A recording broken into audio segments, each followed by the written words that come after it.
Hi everybody, welcome to another edition of the Sunday Drive. The Sunday Drive is sponsored by Midtown Mattress in beautiful downtown Lindsay, and they have so much more than just mattresses, so check them out.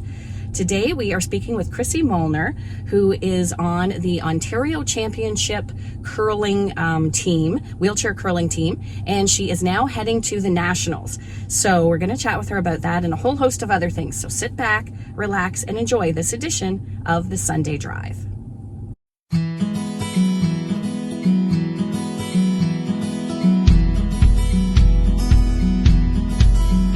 You're the provincial champ, wheelchair curling. Now you're heading to nationals. How does that feel? It feels great. I haven't curled for a while. I was on the team back in 2012. We made it to nationals that year, and then I had to give it up for a while because my daughter was only 3, and then I had another, my son, who's now turning 8. So I'm just getting back into it again. So it's amazing that we were making it to nationals again. Yeah, that's amazing. My coach found me at the fair in Bobcaygeon, Carl Rennick. He saw me and came up and approached me and asked me if I'd ever tried curling and if I wanted to. So I came out and tried practicing and decided to join the team. And that year we went to provincials and won, and made it to nationals that year too. So it was only shortly after that I decided that it was a little too much for me at the time because my daughter was only 3 years old. And so I took a step back, and I wasn't out forever. So my teammate John called me up and asked if I'd like to come out and try curling again, and that's kind of, I got back into everything.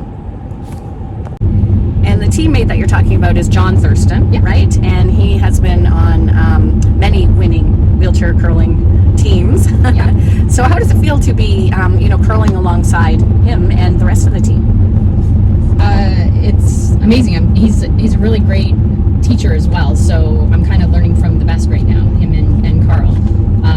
They're amazing at teaching, like, all those skills, so I'm learning, like, and John's practice, his practice routine is very, like, everyone's kind of trying to follow what he's doing for practice. Like, he's just got a great practice plan, so I'm picking up my skills a lot faster now, and just the strategy of the game as well, so I'm learning a lot from him. So Chrissy, you have been in a wheelchair for how long now? Almost 19 years. Almost 19 years. Tell me what happened and how did you end up there? It was in the summer of 2004. I went to a house party in Toronto. It was a girl's birthday. We were only there for about half an hour. There was 10 of us just standing on a deck, and all the weight was, it just basically felt like a trap door. We were all just standing there. We weren't acting silly, like, yeah, it was just a crazy. You didn't fall over it. It just dropped. Yeah, it just dropped like a trap door. So I was closest to the wall. Wow. So I'm not quite sure. It happened so fast. Like, I don't know if people hit me or landed on me. I'm not sure, but I landed on my butt. So I had like an axial load, which is my back just snapped like that. And you said that the city of Toronto ended up being held responsible for that because they had approved that deck that wasn't built properly. Yep. So two of the previous owners and previous owners were also part of the lawsuit. So city of Toronto was also, because they had approved this deck. It was built in the early 80s, and it was built with spruce and not the pressure treated wood, and the plans weren't good either. So they were on the hook for that as well. Wow. And one thing I've always admired about you, and I have to say it's amazing that you have not let this accident, to me anyways, from looking from outside in, you haven't let it slow you down, you haven't let it stop you, and you haven't let it get you down. Everywhere I go, I see you, almost, right? It's like you're everywhere. Yeah.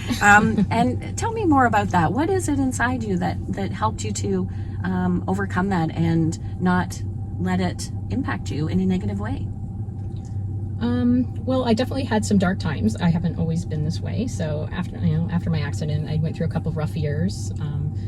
But keeping athletic and just keep pushing on helped me get over things. And I got my 3 kids that definitely keep me going, and I'm very busy with them. So do you think you put that strength and that courage into your sport and into your curling now, and gives you a bit of an advantage?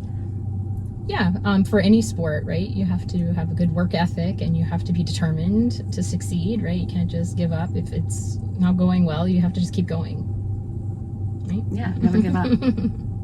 How has it impacted your life otherwise? My accident? Well, I can't walk upstairs, but I pretty much have found a way to get everything else done. You know, You're driving? I drive. You know, I'm stay-at-home mom. Yeah, so just about everything else I can do. What advice would you have to people, you know, someone out there maybe who is struggling and who has had something such as this happen to them? What would you tell them? Don't give up. That even when in your darkest moments, there's light at the end of the tunnel. Right? Just keep going. There's people out there that can support you. Whatever your disability is or injury, there's groups out there that are willing to be peer support for you and to help you out. Are you feeling pressure? Like, do you feel pressure? Not yet. I'm sure once everything gets going, once we get out on the ice, my nerves are gonna be a little, yeah. But leading up to it, you're not nervous. You're Nope. You're just kind of ready to go. No, we've been practicing lots, so